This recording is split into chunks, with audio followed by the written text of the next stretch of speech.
જીએસટીના સુધારા બાદ સ્વદેશી અભિયાન અંતર્ગત ગોત્રી વિસ્તારમાં આવેલ કાપડ માર્કેટની સયાજીગંજ વિધાનસભાના ધારાસભ્ય કેયુર રોકડિયાએ મુલાકાત લીધી હતી।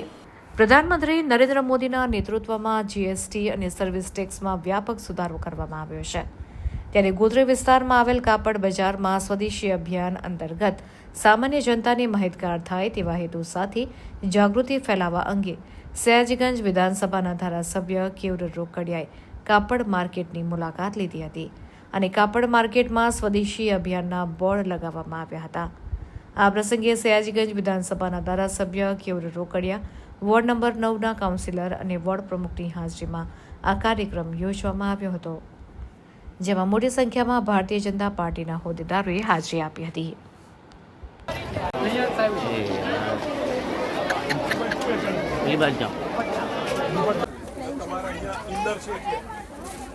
બાકી તમારા ઓવરઓલ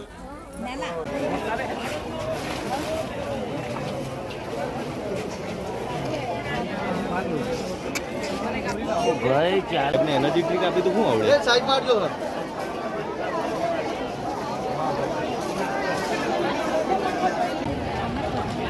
तो फिर हम कैसे दुकानों पर लगा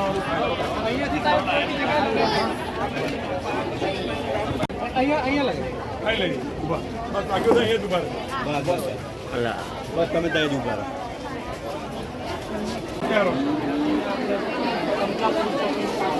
અચ્છા, દર વર્ષે આ વેચાણ કરો છો? આ વર્ષે ધંધો વધ્યો છે કે ઘટ્યો છે? વધ્યો। આ જગ્યા બદલી તો ધંધો વધ્યો એમ? માનનીય વડાપ્રધાન નરેન્દ્રભાઈ મોદીએ જ્યારે દેશના તમામ નાગરિકોની સુખ સુવિધામાં વધારો થાય એના માટે જીએસટીમાં ઘટાડો કર્યો।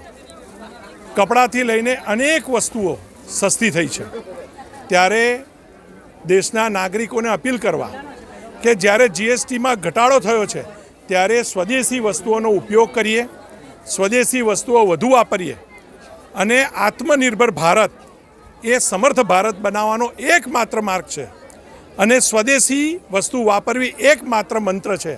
આ ભાવ સાથે આજે અમે એક કાપડ બજાર જે ગોત્રી રોડ પર છે, પહેલાં કુનાલ 4 રસ્તા બેસતું હતું, પરંતુ જગ્યાની લીગાલિટીના પ્રશ્નો ઊભા થતા આ ગોત્રી રોડ પર શિફ્ટ થયું અને ખાનગી જગ્યામાં ખૂબ સારી વ્યવસ્થાની અંદર કાપડ બજાર આજે બિરાજમાન છે અને આ જગ્યા પર તમે જોઈ શકો છો હજારોની સંખ્યામાં મધ્યમ વર્ગના લોકો અહીંયા ખરીદી કરવા માટે આવી રહ્યા છે અને અહીંના જે વેપારીઓ છે એ પણ સ્વદેશી વસ્તુઓનું વેચાણ કરે છે।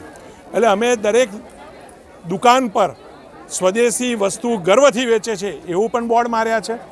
લોકોને ઘર ઘર સ્વદેશી, હર ઘર સ્વદેશીના નારા સાથે દરેક લોકો સ્વદેશી વસ્તુ આ દિવાળીમાં, આ નવરાત્રિમાં પોતે વેચે અને ખરીદે એના માટેનો અનુરોધ કરવા માટે આજે નાગરિકો સાથે પણ ચર્ચા કરી છે, અહીંના વેપારીઓ સાથે પણ ચર્ચા કરી છે અને જે સમર્થ ભારત, સક્ષમ ભારત બનાવવાનો માર્ગ આત્મનિર્ભર ભારત અને એનો મંત્ર સ્વદેશી, આના માટે અમારા વોર્ડ નંબર 9ની ટીમ સાથે આજે અમે પ્રચાર પ્રસાર પણ કર્યો છે અને લોકોને નમ્ર અપીલ પણ આ દિવાળી અને નવરાત્રિના તહેવાર દરમિયાન બધા જ લોકો સ્વદેશી વસ્તુ ખરીદીને જે દેશો ભારત પર અનનેસેસરી ટેરિફ નાખી રહ્યા છે એને પણ સક્ષમતાથી જવાબ આપવા માટે આપણે બધા સ્વદેશી વસ્તુઓ ખરીદીએ એવો હું અનુરોધ કરું છું।